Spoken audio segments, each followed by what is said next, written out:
Hi guys, this is issue. तो आज की वीडियो में हम देखने वाले हैं फाइल्स को। बेसिकली जब हम कोई प्रोग्राम रन करते हैं तो वो रैम के अंदर रन होता है। रैम का मतलब है रैंडम एक्सेस मेमोरी। कोई भी प्रोग्राम जब रैम के अंदर रन होता है और हम उस प्रोग्राम को क्लोज कर देते हैं तो उसका जितना भी डाटा है वो क्लियर हो जाता है। टर्मिनेट होने के बाद प्रोग्राम उसका कोई भी डाटा नहीं बचता है। अगर हमें उस सारे प्रोग्राम का डाटा स्टोर कराना है तो हम यूज करते हैं फाइल्स का। पाइथन के अंदर फाइल्स को यूज करने के लिए हमारे पास बेसिकली बहुत सारे फंक्शंस दे रखे हैं। फंक्शन वाली वीडियो के अंदर आपने समझ लिया था फंक्शन होते क्या हैं। आज उन्हीं फंक्शंस को यूज करके हम फाइल्स को समझेंगे। फाइल्स क्या होता है, फाइल्स के अंदर डाटा स्टोर कैसे होता है, उनसे डाटा रीड कैसे किया जाता है, ये सब आज हम करने वाले हैं। बेसिकली हमारे पास दो टाइप की फाइल्स होती हैं, टेक्स्ट फाइल और बाइनरी फाइल्स। टेक्स्ट फाइल कौन सी फाइल होती है? जिनके लास्ट में लिखा हो .txt या .c। और बाइनरी फाइल कौन सी फाइल होती है? लाइक हमारी .jpeg या .dat। पाइथन के अंदर बेसिकली हम आज करने वाले हैं कवर .text फाइल को और .dat फाइल को। मेनली यही दो फाइल आपकी हमेशा यूज होंगी टेक्स्ट और बाइनरी के फॉर्म में। jpeg और c आपको बिगिनर्स लेवल के अंदर कहीं पे भी यूज इसका नहीं दिखा। अब अगर हमें किसी फाइल को ओपन करना हो तो उसके लिए सिंपल सा हमारे पास एक फंक्शन है ओपन नाम से। ओपन नाम का हम यहाँ फंक्शन लगाएंगे और कोई भी एक फाइल का नाम लिख देंगे। ब्रैकेट ओपन फंक्शन के हमेशा लास्ट में राउंड वाले ब्रैकेट आएंगे।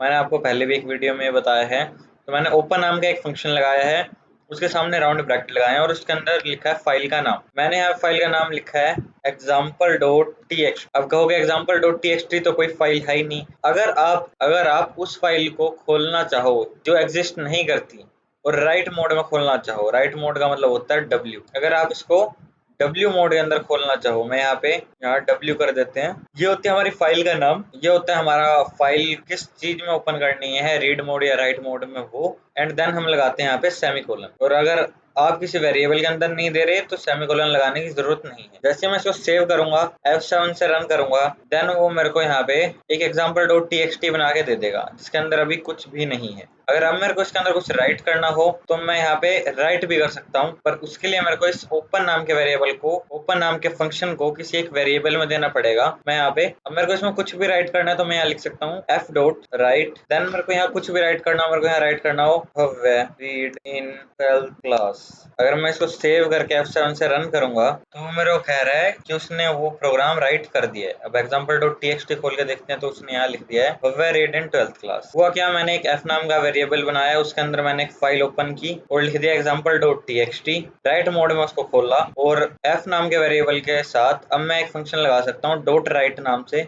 ये भी एक फंक्शन है। इसके अंदर मैं क्या लिख सकता हूँ, भव्य रीड इन 12th क्लास, या आपको जो भी उस फाइल में लिखवाना है, जैसे आप कोई गेम बना रहे हो उसका हाई स्कोर लिखवाना है, आप कुछ भी उस फाइल में राइट करवा सकते हो। अब क्या होता है कि जब भी आप कोई भी चीज खोलते हो तो उसको बंद करना आपकी जिम्मेदारी बनती है। अब मैंने यहाँ पे जैसे ये फाइल खोली, ओपन करी example.txt, तो मेरे को इसको क्लोज करना भी मेरी जिम्मेदारी बनेगी। तो मैं यहाँ लास्ट में लिख दूंगा f.close। क्लोज नाम से हमारे पास एक फंक्शन है जो उस फाइल को जो ओपन हुई है उस फाइल को क्लोज कर देगा। ये था हमारा आज का प्रोग्राम। इसके अंदर हमने देखा फाइल ओपन कैसे होती है, उसमें राइट कैसे होता है और उसको क्लोज कैसे करते हैं। अब मैं आ जाता हूँ फाइल के अंदर रीड कैसे करते हैं। मैं example.txt में आके 2-4 लाइन यहाँ पे लिख देता हूँ। मैंने यहाँ पे 3-4 लाइनें इस फाइल के अंदर लिख दी हैं।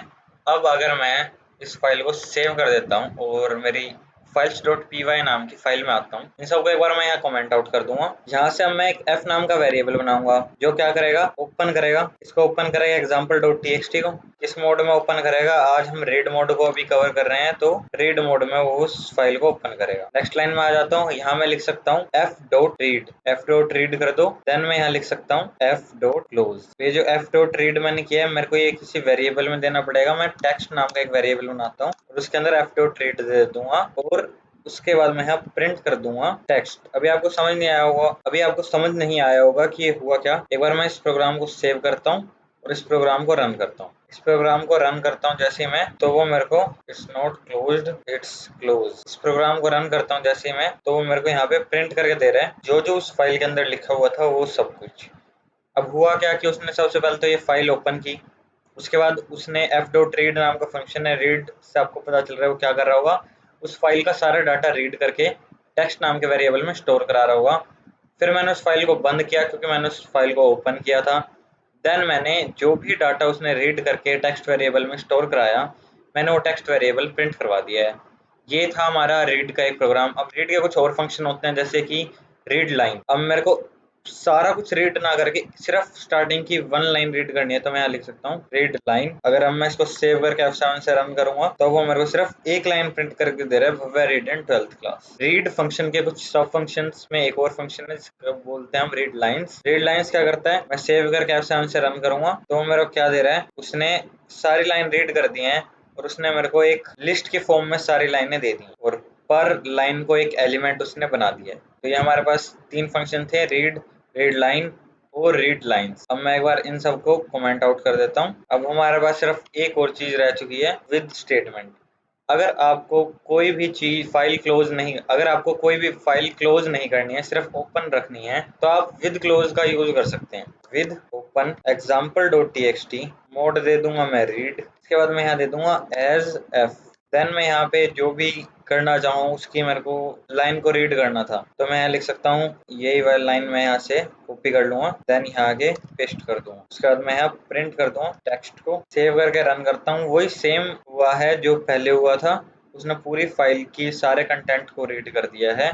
बट अब मेरे को इस फाइल को क्लोज करने की जरूरत नहीं पड़ती, क्योंकि विद क्लोज इस फाइल को अपने आप क्लोज कर देता है। इसके बारे में और डिटेल में जानने के लिए आप डिस्क्रिप्शन चेक कर सकते हैं। तो आज की वीडियो में इतना ही, मिलते हैं नेक्स्ट वीडियो में। एंड हाँ, यहाँ मैं आपको एक छोटा सा नोट और दे देता हूँ कि हमारी बिगिनर फ्रेंडली पाइथन की पूरी प्लेलिस्ट खत्म हो चुकी है। अब हमारे पास सिर्फ बनाने के लिए सिर्फ 3 प्रोजेक्ट रहते हैं। यही थी हमारी पाइथन का बिगिनर फ्रेंडली कोर्स। आशा करता हूँ आप सबको पसंद आया होगा। अगर पसंद आया है तो पूरे कोर्स को बिंज वॉच कर देना। पूरा कोर्स बड़ी मेहनत से बनाया है, पूरा कोर्स देख लेना।